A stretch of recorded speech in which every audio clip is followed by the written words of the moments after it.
Hello बच्चों, एक बार और हम जुड़ चुके हैं इस नए वीडियो लेक्चर के थ्रू आप लोगों के साथ हमारे चैनल लर्न विद फन में। जैसा कि आप लोगों ने पिछले 2 वीडियोज़ में देखा है, हम लोगों ने क्लास 6 एनसीईआरटी चैप्टर 1 और चैप्टर 2 को कवर किया था। आज हम अपने नए वीडियो लेक्चर के थ्रू चैप्टर 3 को कवर करेंगे। ओके, जैसा कि आप लोग हेडिंग देख रहे हैं, फाइबर टू फैब्रिक्स। ओके, और आज इस चैप्टर को हम लोग अच्छे से कवर करेंगे और देखेंगे कि इस टॉपिक्स के अंदर हमें क्या क्या चीज़ों को पढ़ना है, किन किन चीज़ों को कवर करना है। Okay, variety in fabrics, first heading variety in fabrics. ठीक है, take some cutting of fabrics then feel and touch each piece of fabrics. ठीक है, सबसे पहले क्या करना है, कोई कपड़ा का टुकड़ा ले लीजिए। ठीक है, उसे कट कर लीजिए। मान लीजिए कोई कपड़े का टुकड़ा है, उसे हमने कट कर लिया और हमने क्या किया, कटिंग पीस जो है हमारे पास, ठीक है, हमारे पास जो ये कटिंग पीस है उसे हम क्या करेंगे, ले लेंगे। We feel that each and every fabric has different quality. मान लीजिए हमारे घर में बहुत सारे कपड़े रखे होते हैं, जीन्स है, टी शर्ट है, शर्ट्स है, हैंकी है, ओके, स्वेटर्स है, जैकेट है, डिफरेंट टाइप ऑफ क्लॉथ्स। ठीक है, जब हम उसकी अलग अलग क्वालिटीज़ को कपड़ों को टच करके देखते हैं तो कोई कॉटन का होता है, कोई सिल्क का होता है, कोई सिंथेटिक होता है, कोई वुलन होता है। तो ये क्वालिटीज़ क्या है, कहाँ से आ रहे हैं ये क्वालिटीज़ के कपड़े, कैसे बन रहे हैं, कॉटन कहाँ से आ रहा है, सिल्क कहाँ से आ रहा है, सिंथेटिक्स फाइबर कहाँ से आ रहा है, वूल कहाँ से आ रहा है, इस चैप्टर में हम लोग इसे कवर करेंगे। डायग्राम 1 में आप लोग देख रहे होंगे, ये है कॉटन। ओके, ये क्या है, कॉटन। ये क्या है, जब हम कॉटन को प्लांट से अलग करते हैं तो वो कुछ इस तरह का दिखता है। ये कॉटन का जो प्लांट है वो है ये कॉटन। जब हम उसे प्लांट से अलग करते हैं, ये आप देख रहे होंगे, देखने से आप लोगों को पता चल रहा होगा ये एक सिल्क मटेरियल है। ठीक है, जो हमारे सिल्क के कपड़े बनते हैं वो इन्हीं चीज़ों से बनते हैं। ठीक है, फाइबर्स। ठीक है, take a piece of cotton fabric, कोई भी कॉटन का कपड़ा लीजिए। Try to found a loose thread and gently pull out one thread. अब क्या कीजिए, कपड़ा को जब हम कट करते हैं तो बहुत सारे धागे रेसे उसमें से निकले होते हैं। कोई एक सा थ्रेड उसमें से निकाल लीजिए, जिसे हम क्या कहते हैं, उस थ्रेड को यार्न कहते हैं। ओके, उस थ्रेड को निकाल लीजिए। Take this yarn and scratch the one end of yarn with help of your nails. अब उस यार्न को क्या कीजिए, रब कीजिए। उसकी आप मान लीजिए कि ये यार्न का पीस है, ठीक है, आप इसके इस पॉइंट को रब कीजिए, जेंटली रब कीजिए, तो क्या होगा, बहुत छोटे छोटे रेसे आपको उसमें दिखाई देंगे। ठीक है, we found that at this end of the yarn splits up into the strands, बहुत पतले पतले रेसे आपको वहाँ पे दिखाई देंगे। A very thin threads like a strand from which cloth is made is called fibre. अब जो वो हमने यार्न लिया था उसे हमने रब किया और उसके पॉइंट पे बहुत छोटे छोटे जो रेसे हमें दिख रहे थे, उसे, उन्हीं रेसों को हम क्या कहते हैं, फाइबर। उन्हीं रेसे को हम क्या कहते हैं, फाइबर्स। ठीक है, अब जैसे यहाँ डायग्राम में हम देखते हैं, डायग्राम से हमें आसानी से समझ में आएगा चीज़ों को। ये हमने क्या किया, एक कपड़े का टुकड़ा ले लिया। ठीक है, हमारे घर में भी अवेलेबल होगा, आप लोग भी ये चीज़ ट्राई कर सकते हैं। अब उसमें से ये आप देख रहे होंगे, जब हम उसे कट करके निकालते हैं तो बहुत छोटे छोटे जो साइड्स में आपको स्ट्रक्चर दिखाई दे रहे हैं, ये देखिए, ये स्ट्रक्चर्स जो आपको दिखाई दे रहे हैं, ये हो गए, ये हो गए, ये हो गए। आप क्या कीजिए, एक को बाहर निकाल लीजिए। ठीक है, एक स्ट्रक्चर को आप बाहर निकाल लीजिए। जैसे कि यहाँ पे आप इस डायग्राम में देख रहे होंगे, ये हमने क्या किया, एक रेसे को बाहर निकाल लिया। ठीक है, अब क्या कीजिए, इसे रब किया हमने। ठीक है, इसे हमने यहाँ पे रब किया तो देखते हैं कि बहुत छोटे छोटे स्ट्रक्चर्स हमें दिखाई देने को मिल रहे हैं। ठीक है, ये तो हमारा पूरा एक यार्न है, ये हमारा पूरा एक यार्न है। जब उसके निब को हम लोग रब करते हैं तो बहुत छोटे छोटे स्ट्रक्चर हमें दिखाई दे रहे हैं, और उन्हीं स्ट्रक्चर्स को क्या कहते हैं, हम लोग फाइबर्स कहते हैं। इसका मतलब क्या हुआ कि बहुत छोटे छोटे फाइबर्स से मिलके क्या बन रहा है, फाइबर्स से मिलके क्या बन रहे हैं, यार्न बन रहा है। ठीक है, क्या बन रहा है, यार्न बन रहा है, और उस यार्न से क्या बन रहे हैं, कपड़े सिले जा रहे हैं। ठीक है, तो इस डायग्राम से आपको क्लियर हो गया होगा। आगे देखते हैं, टाइप्स ऑफ फाइबर्स। एक तो नेचुरल फाइबर होता है, नाम से पता है नेचुरल है, मतलब एनी ऐसी चीज़ों से आ रहा है वो फाइबर जो हमें नेचुरली मिल रहा है, जैसे प्लांट्स से, एनिमल्स से। ठीक है, the fibre which are obtained from natural sources. Natural sources कौन कौन से हैं, प्लांट या तो एनिमल। ठीक है, ऐसे सोर्सेज से जब हमें कोई फाइबर मिल रहा हो जो नेचुरल सोर्स है, या तो वो प्लांट होगा या तो एनिमल होगा, तो वैसे फाइबर्स को क्या कहते हैं हम लोग, नेचुरल फाइबर्स। ठीक है, जैसे कॉटन, कॉटन प्लांट से आ रहा है, वुल भेड़ से आ रही है, सिल्क सिल्कवर्म से आ रहा है, जूट जूट के प्लांट से आ रहा है। ठीक है, cotton and jute are the natural fibres obtain from plant. Cotton और जूट कहाँ से आ रहा है, प्लांट से आ रहा है। कॉटन एंड जूट कहाँ से आ रहा है, कॉटन एंड जूट कहाँ से आ रहा है, प्लांट से आ रहा है। ठीक है, कॉटन एंड जूट कहाँ से आ रहा है, प्लांट से आ रहे हैं। Wool and silk are the natural fibre obtain from animal. Wool and silk कहाँ से आ रहे हैं? ये दोनों एनिमल से आ रहे हैं, ठीक है। वूल एंड सिल्क कहाँ से आ रहे हैं? यदि आपसे क्वेश्चंस पूछा जाए कि कॉटन एनिमल प्रोडक्ट है या फिर प्लांट प्रोडक्ट है, तो हम बताएंगे वो एक प्लांट से ऑब्टेन होने वाला फाइबर है, ठीक है। हमें प्लांट से मिलता है कॉटन और जूट। वूल एंड सिल्क हमें एनिमल से मिलते हैं, ठीक है। दैट्स वाई ये हमें एनिमल से मिल रहा है और ये हमें प्लांट से मिल रहा है। That's why both are natural fibres, okay. Cotton, wool, silk, jute all are natural fibres, याद रखिएगा। आइए डायग्राम के थ्रू देखते हैं। ये हमारा कॉटन है, कॉटन प्लांट है, ठीक है। आप बल्ब टाइप का देख रहे होंगे, ये क्या है? कॉटन प्लांट है। आप जब कभी कॉटन के प्लांट को देखोगे जो सेम टू सेम इस तरह का दिखता है, तो ये हमें प्लांट से मिल रहा है। That's why it's a natural fibre, okay. ये तो पता चल रहा है आपका सिल्क है। ये हमें किससे मिलता है? प्लांट से या एनिमल से? प्लांट या एनिमल? तो ये हमें एनिमल से मिलता है, ओके। ये क्या है? ये हो गया आपका जूट, ठीक है। ये क्या है आपका? यहाँ जूट है, ये आपका वूल है, ये आपके एनिमल से मिलते हैं। और जूट आपको कहाँ से मिलते हैं? जूट आपको जूट प्लांट से मिलते हैं, ओके। तो ये डायग्राम के थ्रू आप लोग समझ चुके होंगे कि कौन से प्रोडक्ट हमें एनिमल्स के थ्रू मिल रहे हैं और कौन से प्रोडक्ट्स हमें प्लांट्स के थ्रू मिल रहे हैं, ठीक। तो बोथ आर नेचुरल फाइबर्स। आगे देखते हैं सिंथेटिक फाइबर। पहला फाइबर देखा, जैसे हम लोगों ने हेडिंग में देखा था टाइप्स ऑफ फाइबर्स, तो दो तरह के फाइबर्स थे, एक नेचुरल फाइबर और दूसरा सिंथेटिक फाइबर, ठीक है। सिंथेटिक फाइबर्स क्या होते हैं? चलिए देखते हैं। Fibres are also made from chemical substances. जो इससे पहले हमने देखा है नेचुरल फाइबर्स, तो वो नेचुरल सोर्सेज से आ रहे थे as plants and animals. But synthetic fibres natural sources से नहीं आ रहे हैं, ये किस चीज़ों से बन रहे हैं? केमिकल सब्सटेंसेज से बन रहे हैं। यहाँ ये वर्ड याद रखिएगा, नेचुरल सिंथेटिक फाइबर किस चीज़ों से बन रहे हैं? केमिकल सब्सटेंसेज से, which are not obtain from natural sources. ये हमें नेचुरल सोर्सेज से नहीं मिल रहे हैं। The fibre which are prepare from chemical substances, तो जो फाइबर्स केमिकल सब्सटेंसेज से बनते हैं इंडस्ट्री में, ठीक है, उन्हें क्या कहते हैं हम? सिंथेटिक फाइबर, ठीक है। नेचुरल फाइबर कौन से थे? नेचुरल फाइबर वो थे या तो जो प्लांट से आ रहे हैं या तो फिर जो एनिमल से आ रहे हैं, ठीक है। बट सिंथेटिक फाइबर कौन से है? सिंथेटिक फाइबर कहाँ से बन रहे हैं? सिंथेटिक फाइबर केमिकल से बन रहे हैं, और कहाँ पे? इंडस्ट्री में बन रहे हैं, ठीक है। तो केमिकल से बनने वाले, जो केमिकल सब्सटेंसेस से बनने वाले फाइबर को हम क्या कहेंगे? उन्हें हम सिंथेटिक फाइबर कहेंगे, जैसे नायलॉन, पॉलिस्टर, एक्रेलिक, ओके। आगे डायग्राम में हम इसे क्लियरली देख लेंगे कौन सा क्या होता है, नहीं होता है। So synthetic fibre are much more stronger than natural fibre. और एक खासियत ये है कि सिंथेटिक कपड़े आप अमूमन अपने घरों में देखते होंगे। कॉटन कपड़ा लीजिए, ठीक है, मम्मी से मांगिएगा, वो बोलिएगा मम्मी को कि मुझे एक कॉटन कपड़ा दे दो और एक सिंथेटिक कपड़ा दे दो, ठीक है। कॉटन कपड़े के साथ अपनी ताकत आजमाइएगा और सिंथेटिक कपड़े पे अपनी ताकत आजमाइएगा। जो आपको देखने को मिलेगा कि कॉटन कपड़ा जो है वो ईजिली फट जाता है, ठीक है। थोड़ा ताकत लगाइएगा उस पर अपनी तो वो फट जाएंगे, लेकिन सिंथेटिक कपड़े आप अच्छा खासा ताकत उस पर लगा लीजिए, वो नहीं फटेगा, या बहुत ज़्यादा ताकत लगाने के बाद ही शायद वो फटे, ठीक है। तो बहुत ज़्यादा स्ट्रॉन्ग होता है सिंथेटिक फाइबर जो होते हैं, क्योंकि केमिकल सब्सटेंसेस से इंडस्ट्री में बने होते हैं, वो नेचुरल नहीं है। इस कारण से क्या होता है, वो उन्हें फाड़ने में या उन्हें जल्दी आप उन्हें 1 साल 2 साल तक आप उसे यूज़ कर सकते हैं, ईजिली आप यूज़ कर सकते हैं। बट कॉटन में क्या होता है, मेंटेनेंस में भी ज़्यादा उसमें ध्यान देना होता है, जल्दी फट भी जाते हैं, लेकिन सिंथेटिक फाइबर में ऐसा नहीं है, ठीक है। तो it's that clear all points. आगे देखते हैं डायग्राम, ओके। यहाँ पे आप देख रहे हैं सिल्क, ये है सिल्क, ये आपको देखने से पता चल रहा होगा, नायलॉन, और ये है हमारा एक्रेलिक, ठीक है। ये क्या है? सिल्क है, ये नायलॉन है, और ये क्या है? एक्रेलिक है। तो तीनों कपड़े आप देख रहे होंगे, तीनों आपको देखने से भी लग रहे होंगे कि ऑल आर सिंथेटिक फाइबर्स, ठीक है। तो सिल्क हो गया, नायलॉन हो गया, एक्रेलिक हो गया। एग्जाम्स में पूछे जाते हैं कि आप बताइए कौन सा नेचुरल है या फिर कौन सा सिंथेटिक है, तो आप लोगों को नेचुरल में आप ईजिली बता सकते हैं कि नेचुरल में कौन कौन से आते हैं, जो या तो प्लांट से आ रहे हो या तो फिर एनिमल से आ रहे हो। जैसे कौन कौन से? आपके वूल हो गए, ठीक है, आपके कॉटन हो गए, आपके सिल्क हो गए, ठीक है, आपके जूट हो गए। बट ये जो है ये सारे आपके सिंथेटिक है, चाहे वो सिल्क है, ठीक है, सॉरी नायलॉन है, पॉलिस्टर है, एक्रेलिक है। ये सॉरी नायलॉन है, ठीक है, ये क्या है? नायलॉन है। ये क्या है? आपका पॉलिस्टर है, और ये क्या है? आपका एक्रेलिक है, ठीक है।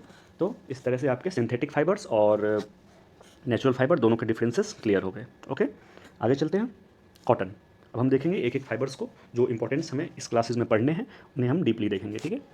Cotton is the most important industrial crop. हमारे जो इंडस्ट्रियल क्रॉप्स है उसमें सबसे इंपॉर्टेंट, बहुत ज़्यादा इंपॉर्टेंट रखता है कॉटन, ठीक है। कॉटन क्या है? मोस्ट इंपॉर्टेंट इंडस्ट्रियल क्रॉप्स है। होता कहाँ है? Cotton is grown in Maharashtra, Gujarat, Punjab, Rajasthan, Tamil Nadu, Madhya Pradesh. यहाँ ये भारी मात्रा में होते हैं, ठीक है। ऑन बल्क क्वांटिटी कॉटन की उत्पादकता सबसे ज़्यादा कहाँ होती है? महाराष्ट्र में, गुजरात में, पंजाब में, राजस्थान में, तमिलनाडु में और मध्य प्रदेश में। Cotton plants need a warm climate. इन्हें क्लाइमेट कैसा चाहिए? इन्हें वार्म क्लाइमेट चाहिए, ध्यान रखिएगा, कोल्ड क्लाइमेट नहीं चाहिए इन्हें। इन्हें कैसा क्लाइमेट चाहिए? वार्म क्लाइमेट, ठीक है। और मिट्टी कौन सी चाहिए? Black soil. जब हम आगे सॉइल का चैप्टर पढ़ेंगे वहाँ हम देखेंगे बहुत तरह के सॉइल होते हैं, ठीक है। एलुवियल सॉइल होते हैं, ब्लैक सॉइल होते हैं, रेड सॉइल होते हैं, ठीक है। तो जब हम सॉइल का चैप्टर पढ़ेंगे तो वहाँ देखेंगे कि डिफरेंट टाइप्स ऑफ सॉइल को हम पढ़ेंगे वहाँ पे। लेकिन जब आपसे पूछे एग्जाम में कॉटन के लिए कौन सा सॉइल चाहिए, तो कॉटन के लिए हमें ब्लैक सॉइल चाहिए, ठीक है। हमें कौन सा सॉइल चाहिए, ब्लैक सॉइल चाहिए। और क्लाइमेट कैसा होना चाहिए, वार्म होना चाहिए, ठीक है। दोनों चीज़ ध्यान रखिएगा कि कॉटन के लिए वार्म क्लाइमेट चाहिए और मिट्टी कौन सी चाहिए, काली मिट्टी, ब्लैक सॉइल, ठीक है। आगे देखते हैं। Fruits of the cotton plant are spherical shaped. Plant का जो फ्रूट होता है, ठीक है, कॉटन प्लांट्स के जो फ्रूट्स होते हैं तो वो होते हैं स्फेरिकल शेप में, ठीक है, स्फेरिकल शेप में होते हैं। आगे हम डायग्राम में देखेंगे, पहले समझ लेते हैं चीज़ों को। वो कैसे होते हैं, स्फेरिकल शेप में होते हैं। Structure of the size of walnut which are called cotton balls. आप देखेंगे इस टाइप का प्लांट होता है और बीच में वॉलनट टाइप का, वॉलनट आपने देखा होगा, उस शेप में क्या होता है कॉटन, उन्हें क्या कहते हैं, कॉटन बॉल्स कहते हैं, वो उसका फ्रूट्स होता है। ऑन मैचुरेशन, जब ये मैच्योर्ड हो जाता है, कॉटन बॉल्स बर्स्ट, ये क्या होते हैं, ब्लास्ट हो जाते हैं। इनका जो कवर होता है ये ब्लास्ट हो जाता है, एक्सपोजिंग द वाइट फाइबर। और ये बीच का जो पार्ट होता है ये एक्सपोज हो जाता है। ये कवर रहता है, स्टार्टिंग में क्या रहता है, ये कवर रहता है। लेकिन जब ये अपने मैचुरेशन से उस पर आता है, पीरियड पे आता है, एकदम फुल्ली मैच्योर्ड हो जाता है जब ये प्लांट, तो क्या होता है, ये बस्ट हो जाता है, ये ओपन हो जाता है और बीच वाला पार्ट ओपन हो जाता है, ठीक है। When fibre dry in the sunlight they becomes fluffy. अब क्या होता है, धूप की रोशनी, ऐसे हमने पढ़ा वार्म क्लाइमेट, जब इस पर धूप की रोशनी, सनलाइट्स आती है इस पर, तो क्या होता है, ये सूख जाता है, ठीक है, और फ्लफी, स्पंजी हो जाता है। Clear. Ginning, the process in which seeds from cotton are pulled out by steel combs is called ginning. Ginning क्या है, एक नया वर्ड हम यहाँ देख रहे हैं, गिनिंग। अब इन्हें हम क्या करते हैं, लोग इन्हें प्लांट से अलग करते हैं इन बॉल्स को और लेके अपने घर आते हैं, ठीक है। अब इसके अंदर बीज होते हैं, ये जो बॉल होता है, कॉटन का जो बॉल होता है, इसके अंदर बीज होते हैं। इसे मशीन के थ्रू, मैनुअली कॉम्ब के थ्रू, ठीक है, स्टील का बड़ा बड़ा बाल कवर करने वाला या फिर बाल साफ करने वाला कंघा नहीं, ठीक है, बड़े बड़े स्टील के कॉम्ब होते हैं, उनके थ्रू या फिर मशीन्स के थ्रू उन बीज को उस कॉटन से अलग करके फ्रेश किया जाता है। जैसा कि हम लोग यहाँ डायग्राम में देखेंगे, यह है आपका कॉटन क्रॉप फील्ड, आप देख सकते हैं, ठीक है। और कॉटन बॉल्स एंड फ्रूट्स ये इस तरह का होता है, ये कवर होता है, स्टार्टिंग में ये कवर होता है और बाद में जब ये पूरा मैच्योर्ड हो जाता है तो क्या होता है, ये ब्लास्ट कर जाता है। अब ब्लास्ट करके इसका ये वाला पार्ट अलग हो जाता है और बीच में क्या होता है, फुल्ली कॉटन बॉल्स आपको विजिबल हो जाएंगे। फिर जब धूप की रोशनी इस पर पड़ती है और जब ये सूख जाते हैं तो इन्हें क्या करते हैं, इन्हें तोड़ के यहाँ ये चाचा अपने घर लेके आते हैं और ये देख रहे होंगे आप इसे कॉम्ब के थ्रू, ठीक है, ये क्या है, ये स्टील का बड़ा सा कॉम्ब है और इसके थ्रू क्या करते हैं, इनसे बीज अलग करते हैं। इसी प्रोसेस को क्या कहते हैं हम लोग, इसी प्रोसेस को हम लोग गिनिंग कहते हैं, ठीक है। इसी प्रोसेस को हम लोग क्या कहते हैं, गिनिंग कहते हैं, याद रखिएगा। गिनिंग किसे कहते हैं, the process in which seeds from cotton are pulled out. रटने की कोई ज़रूरत नहीं है, यदि आप चीज़ों को समझ जाते हैं तो ज़रूरी नहीं है कि आप एग्जाम में यही डेफिनेशन लिख के आओ। आप चीज़ों को यदि समझ जाते हो ना तो फिर आप डेफिनेशंस अपने आप बना सकते हो, अपने लैंग्वेज में बना सकते हो, ठीक है। तो आप लोगों ने देख लिया कि किस तरह से ये आपका कॉटन प्लांट है, ठीक है, ये कॉटन क्रॉप का आपका फील्ड है, ये आपके कॉटन बॉल्स है और ये चाचा इन्हें पुल आउट तोड़कर अपने घर लाते हैं और इनसे बीज अलग करते हैं। डन। आगे बढ़ते हैं। जूट। कॉटन आप समझ चुके हैं कि कॉटन से किस तरह से वर्क होता है, कॉटन को किस तरह से लाया जाता है, कॉटन को किस तरह से साफ़ किया जाता है। अब कॉटन बन गया है, अब उसके साथ अलग अलग प्रोसेसेस होते हैं, वो हम आगे देखेंगे, ठीक है। Jute. Jute is the most extensively used fibre next to cotton. Cotton के बाद सबसे ज़्यादा यूज होने वाला कोई फाइबर है तो कौन सा है, जूट है। It is obtain from the stem of plant. जैसे हमने कॉटन में देखा, कॉटन किससे मिल रहा है, हमें प्लांट के फ्रूट वाले पार्ट से मिल रहा है, ठीक है। लेकिन जूट हमें किस पार्ट से मिल रहा है, याद रखिएगा, स्टेम से। जूट हमें किससे मिल रहा है, स्टेम से मिल रहा है, और कॉटन हमें किससे मिल रहा था, फ्रूट से मिल रहा था। तो ये चीज़ें ध्यान रखिएगा। In India jute is mainly grown in West Bengal, Bihar and Assam. वहाँ हम क्या देख रहे थे, कॉटन महाराष्ट्र, मतलब साउथ के आपके थे, महाराष्ट्र, आंध्र प्रदेश, केरल, तेलंगाना, गुजरात, ठीक है।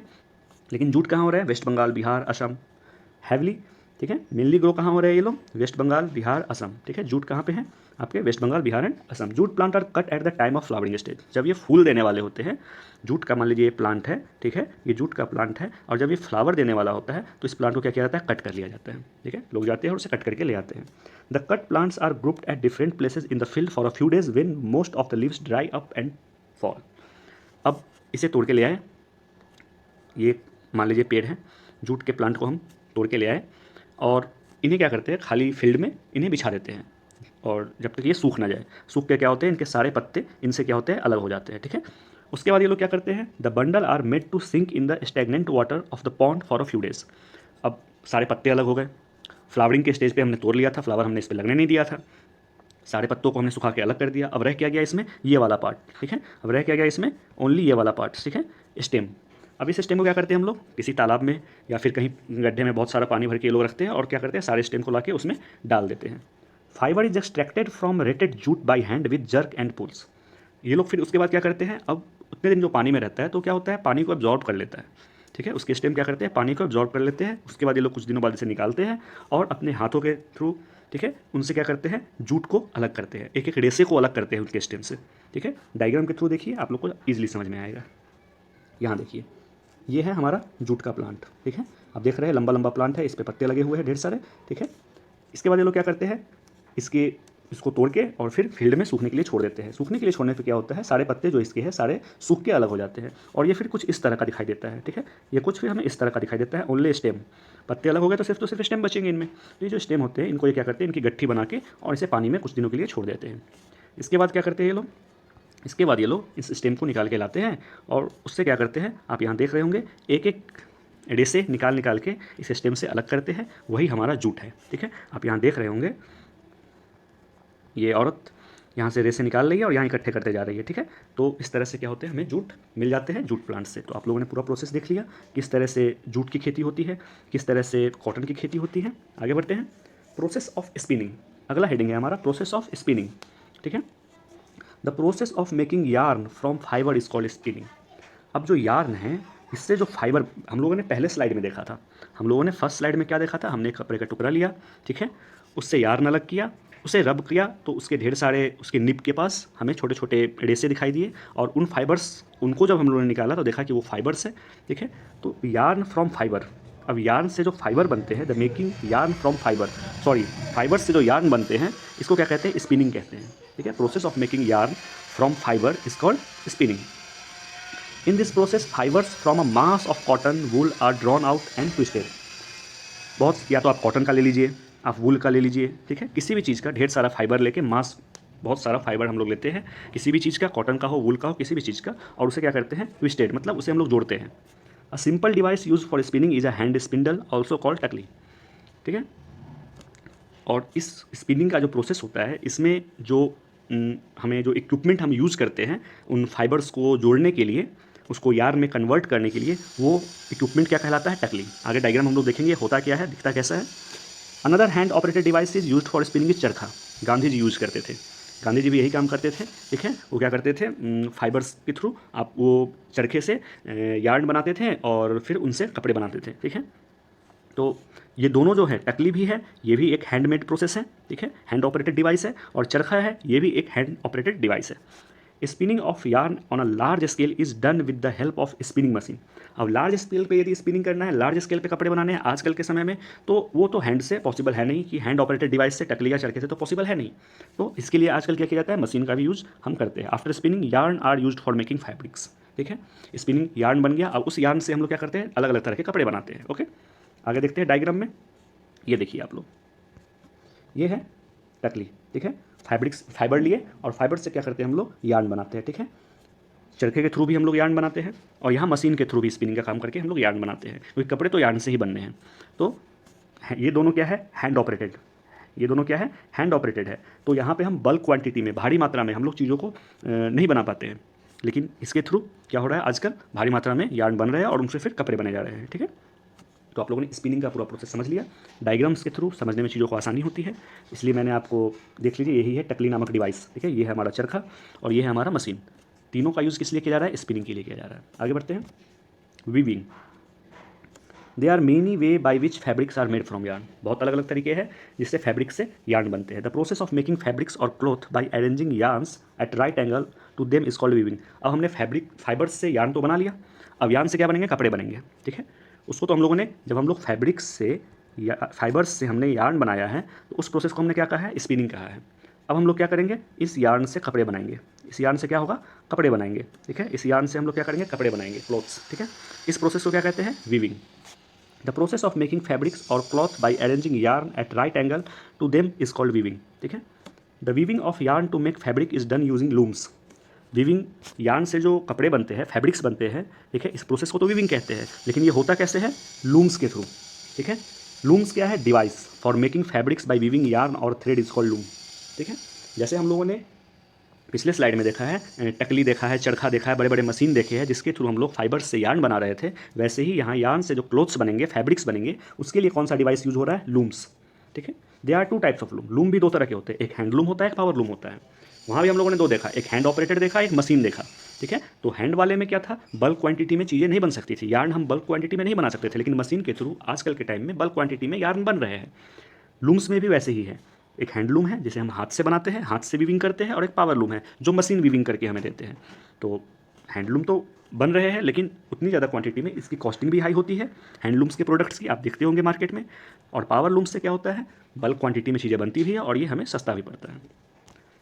यहाँ डायग्राम के थ्रू समझिए, ये हो रहा है वीविंग का प्रोसेस। ठीक है, ये क्या हो रहा है, यार्न से कपड़े बन रहे हैं। ठीक है, ये है handloom.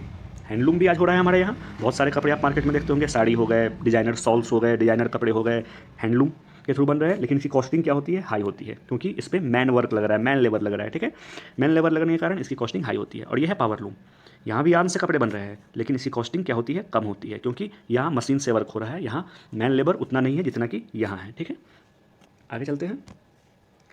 Knitting. A single yarn is used to make a fabric. The process of making a fabric by interlocking loops of single yarn with knitting needles or machine is called knitting. Yarn से कपड़े बन रहे हैं weaving के through, और yarn से कपड़े बन रहे हैं निटिंग के थ्रू। ठीक है, दोनों प्रोसेस से क्या हो रहे हैं, यार्न से कपड़े बन रहे हैं। पहला प्रोसेस हम लोग वीविंग देखा है। ठीक है, दोनों का मतलब बुनाई ही है, एक वीविंग प्रोसेस से और दूसरा निटिंग प्रोसेस से। Knitting is done by hand and also by machine. ये भी हैंड के थ्रू भी होता है और मशीन के थ्रू भी होता है। ठीक है, देखते हैं होता कैसे है, ये देख लीजिए। आपने घर में देखा होगा, आपकी मम्मी, आपकी दादी, नानी। ठीक है, हमारे घर में भी इस तरह से पहले होता था, अब तो रेयरली देखने को मिलता है। आप लोगों ने भी शायद देखा हो, यहाँ नीडल्स के थ्रू क्या हो रहा है, स्वेटर बुने जा रहे हैं। ठीक है, और यहाँ देखिए आजकल क्या हो गया है, मशीन के थ्रू। ये रहा मशीन, इसमें अलग अलग कलर के हमने यार्न डाल दिए, थ्रेड्स डाल दिए, और इसके क्या होता है, ये ऑटोमेटिकली कपड़ा बुन के बाहर आ जाता है। ठीक है, तो हमने वीविंग देखा, हमने निटिंग देखा। ठीक है, तो जब हमने फाइबर्स से यार्न बना लिया, ठीक है, उसके बाद हम लोगों ने क्या किया, दो काम किए। उस यार्न से क्या किए, फैब्रिक्स बनाए, और फैब्रिक्स बनाने के लिए हमने एक वीविंग प्रोसेस का वर्क यूज़ किया है और दूसरा निटिंग प्रोसेस का यूज़ किया है। ठीक है, आगे चलते हैं। History of clothings material. In ancient time people use the bark of tree, पेड़ की छाल, बिग लीव्स ऑफ ट्री, बड़े बड़े पेड़ के पत्तों को, एनिमल स्किन, ठीक है, जानवरों के चमड़ियों को, एंड फर्स, उनके फर्स को अपने आप को कवर करने के लिए यूज़ करते थे। एंशियंट टाइम पे, आज से समझ लीजिए तो लाखों वर्ष पहले लोग अपने आप को कवर किन चीज़ों से करते थे? उस टाइम तो जीन्स, टी शर्ट, ठीक है, ये अलग अलग तरह के जैकेट, स्वेटर्स तो होते नहीं थे, तो लोग कवर किन चीज़ों से करते थे?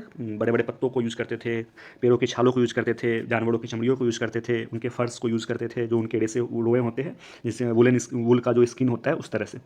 When people began to practice agriculture, जब उन्होंने एग्रीकल्चर करना स्टार्ट कर दिया, क्योंकि स्टार्टिंग में तो एग्रीकल्चर करते नहीं थे, स्टार्टिंग में तो घुमंतू होते थे, इधर से उधर घूम रहे हैं, जो मिल रहा है खा रहे हैं, फल, कंदमूल जो मिल जाए जानवर को मार के खा रहे हैं, तो घुमंतू होते थे। लेकिन जब उन्होंने एग्रीकल्चर स्टार्ट कर दिया तो क्या हो गया, उसमें स्टेबलाइजेशन आ गई उनके अंदर, वो एक जगह रहने लगे, क्योंकि अपनी फसलों को तो ग्रो करने में टाइम पीरियड लगता है। मान लीजिए कोई फसल इन्होंने लगा दिया, ठीक है, आज बीज डाल दी, तो कम से कम 6 मंथ बाद उन्हें वो ग्रो होता है, तो उनकी देखभाल करना, उनसे, उनको जानवरों से उनकी रक्षा करना, उन्हें पानी देना, सब चीज़ शामिल होता था। तो ये क्या हो गया, ये स्थिर हो गए, सेटल एट अ प्लेस। ठीक है, अब रहने लगे तो भाई घर भी बनाएंगे, रहने के लिए छत खोजेंगे, जिस तरह से बनाते हो, and near the sources of water, और वहाँ रहते थे जहाँ पे पानी होती थी। ठीक है, जहाँ पे पानी के सोर्सेज होते थे, क्योंकि बिना खाने के तो 2-3 घंटे, 4 घंटे, 5 घंटे, 6 घंटे वो बिता भी ले, लेकिन पानी के बिना सर्वाइव करना मुश्किल था। और पानी तो दोनों चीज़ के लिए इंपॉर्टेंस थे, इनके लिए भी ज़रूरत थी और एग्रीकल्चर के लिए भी ज़रूरत थी। ठीक है, they learn to weave twigs and grass to make mats and basket. अब जब रहने लगे तो इन्होंने बीज डाल दी फसल उगाने के लिए। ठीक है, सारा दिन बैठे बैठे ये क्या करेंगे, इनके पास तो उस टाइम पबजी और बीजीएमआई था नहीं। ठीक है, तो ये क्या करते थे, ये जो अलग अलग तरह की एक्टिविटीज़ करते थे, पेंटिंग बनाते थे, ठीक है, कुछ शिकार करते थे। जो औरतें घर में रहती थी वो क्या करती थी, घास के पत्तों को या फिर घासों को लेके उनको जोड़ के आपस में अलग अलग तरीक़ों से मैट्स, बास्केट, इतने अच्छे से तो नहीं लेकिन बनाती थी। ठीक है, पीपल स्टार्टेड ग्रोइंग कॉटन, फिर धीरे धीरे वो लोग क्या करने लगे, cotton, flax plant to obtain fibres for making fabrics. धीरे धीरे जब खेती स्टार्ट हो गया तो आगे चल के क्या हुआ, कॉटन, जूट, फ्लैक्स प्लांट, इन चीज़ों की खेती स्टार्ट हो गई। This crops were grown near the sources of water, और इनको क्या चाहिए, इन प्लांट्स को चाहिए अच्छा खासा पानी। ठीक है, like river, so as to get sufficient water for irrigation. कोई भी प्लांट यदि आप ग्रो करते हैं तो उसमें पानी तो देना होगा। तो क्या हो गया, ये धीरे धीरे ऐसे जगह बसने लगे जहाँ पर इरिगेशन का सोर्स अच्छा हो, पानी के सोर्सेज हो, और वहाँ पे क्या करने लगे, कॉटन, जूट, फ्लैक्स प्लांट, इन चीज़ों के पेड़ लगाने लगे। After the invention of swing needles, ठीक है, अब जब स्विंग आगे चल के जब सिलने वाली निडल का, सुई का, ठीक है, इन्वेंशन हो गया, people started stitching fabrics to make different type of clothes. फिर क्या हुआ, धीरे धीरे कपड़े सिलने की कला विकसित हुई और ये लोग कपड़ों को स्टिच करके पहनने लगे।